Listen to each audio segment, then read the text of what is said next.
The Art of War by Sun Tzu. Translated by Lionel Giles.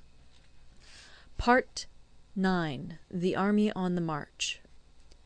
Sun Tzu said, "We come now to the question of encamping the army, and observing signs of the enemy.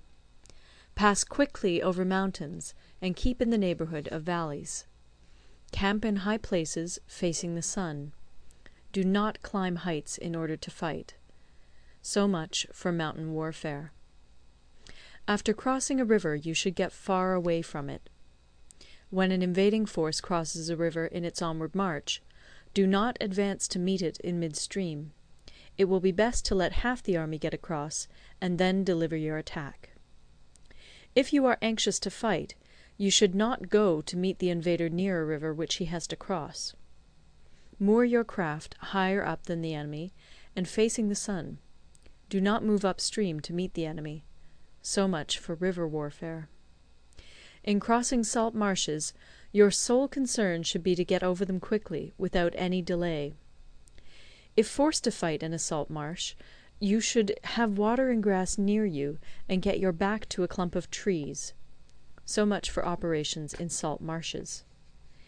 In dry, level country, take up an easily accessible position with rising ground to your right and on your rear, so that the danger may be in front and safety lie behind. So much for campaigning in flat country. These are the 4 useful branches of military knowledge which enabled the Yellow Emperor to vanquish 4 several sovereigns. All armies prefer high ground to low, and sunny places to dark. If you are careful of your men and camp on hard ground, the army will be free from disease of every kind, and this will spell victory.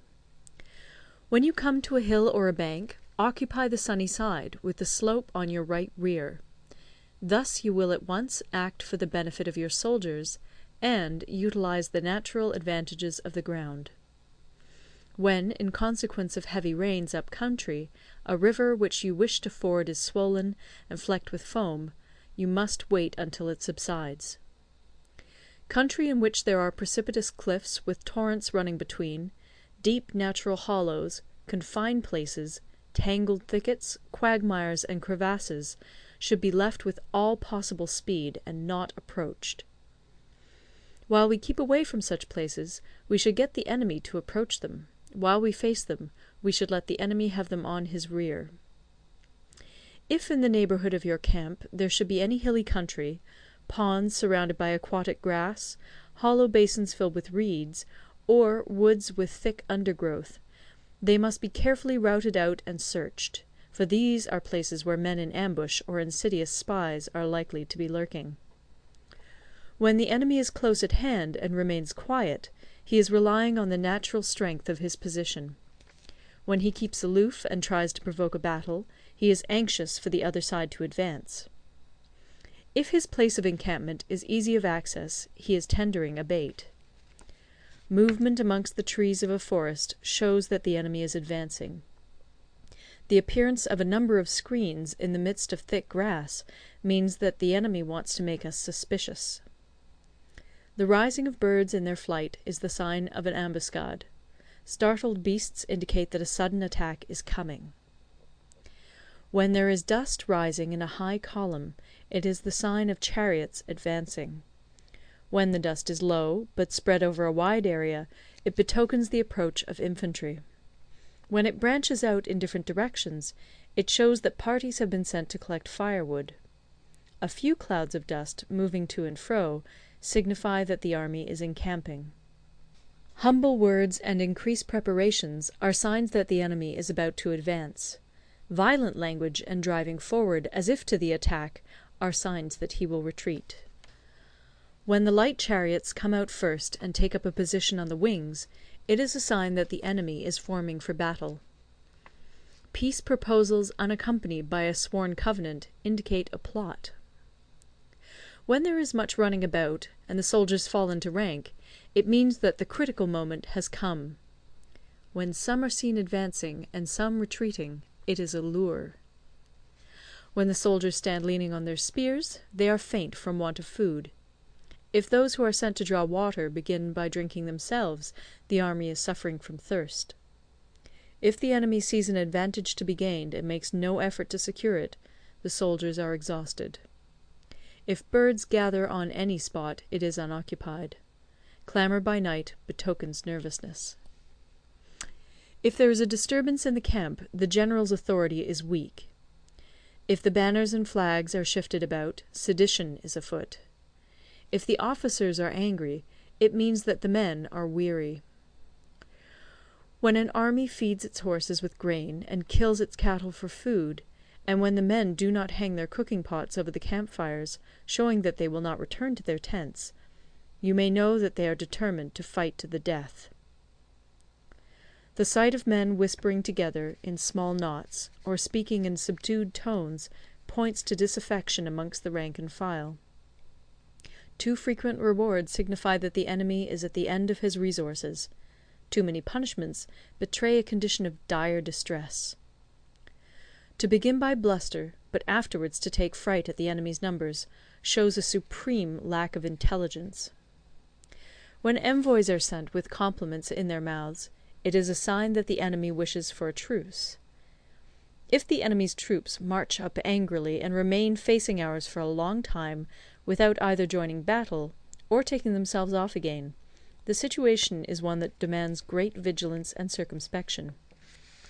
If our troops are no more in number than the enemy, that is amply sufficient. It only means that no direct attack can be made. What we can do is simply to concentrate all our available strength, keep a close watch on the enemy, and obtain reinforcements. He who exercises no forethought, but makes light of his opponents, is sure to be captured by them. If soldiers are punished before they have grown attached to you, they will not prove submissive. And, unless submissive, they will be practically useless. If, when the soldiers have become attached to you, punishments are not enforced, they will still be useless. Therefore, soldiers must be treated in the first instance with humanity, but kept under control by means of iron discipline. This is a certain road to victory. If in training soldiers commands are habitually enforced, the army will be well disciplined. If not, its discipline will be bad. If a general shows confidence in his men, but always insists on his orders being obeyed, the gain will be mutual. End of Part 9. Part 10. Terrain. Sun Tzu said, we may distinguish 6 kinds of terrain, to wit, 1. Accessible ground, 2. Entangling ground, 3. Temporizing ground, 4. Narrow passes, 5. Precipitous heights, 6. Positions at a great distance from the enemy. Ground which can be freely traversed by both sides is called accessible.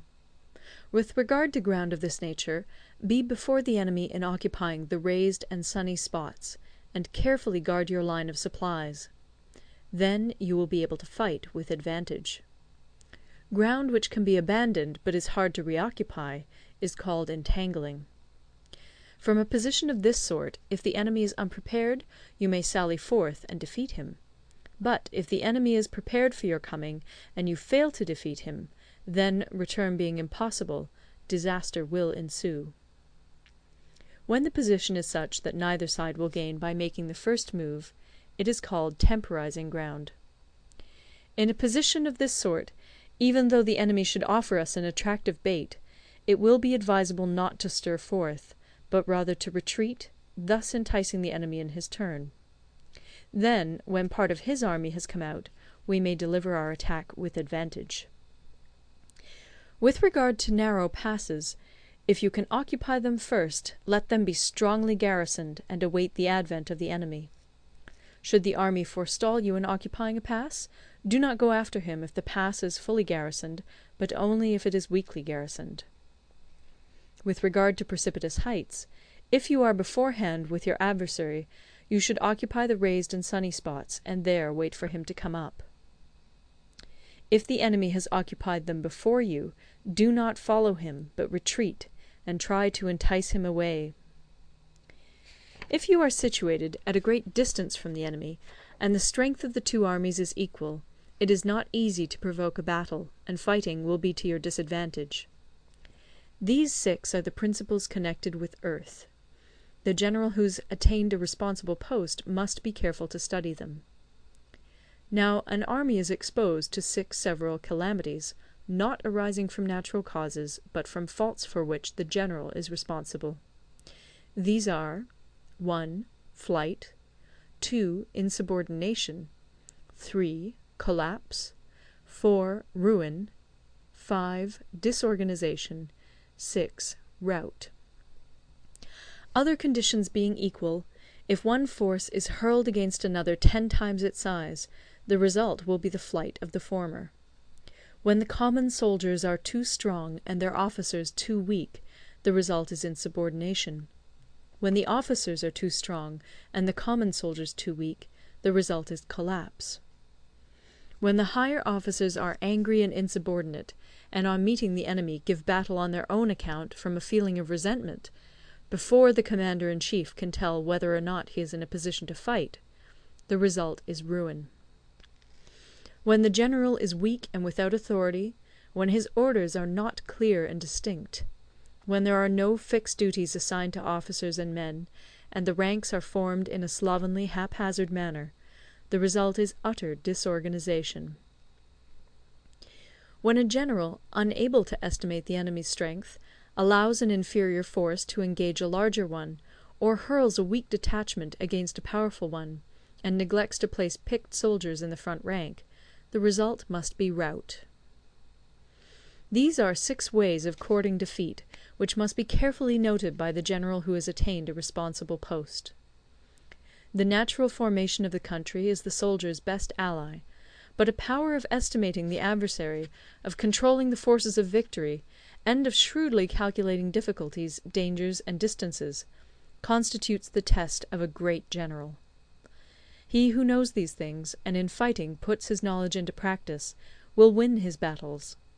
He who knows them not, nor practices them, will surely be defeated. If fighting is sure to result in victory, then you must fight, even though the ruler forbid it.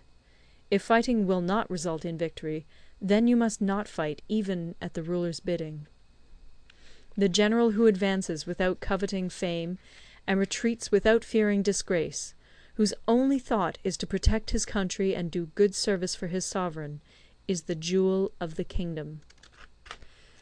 Regard your soldiers as your children, and they will follow you into the deepest valleys. Look upon them as your own beloved sons, and they will stand by you even unto death. If, however, you are indulgent, but unable to make your authority felt, kind-hearted, but unable to enforce your commands, and incapable, moreover, of quelling disorder, then your soldiers must be likened to spoilt children. They are useless for any practical purpose. If we know that our own men are in a condition to attack, but are unaware that the enemy is not open to attack, we have gone only half-way towards victory. If we know that the enemy is open to attack, but are unaware that our own men are not in a condition to attack, we have gone only half-way towards victory. If we know that the enemy is open to attack, and also know that our men are in a condition to attack, but are unaware that the nature of the ground makes fighting impracticable, we have still only gone half-way towards victory.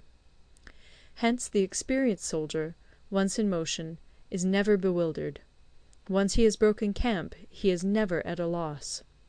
Hence the saying, "If you know the enemy and know yourself, your victory will not stand in doubt. If you know heaven and know earth, you may make your victory complete." End of Part 10.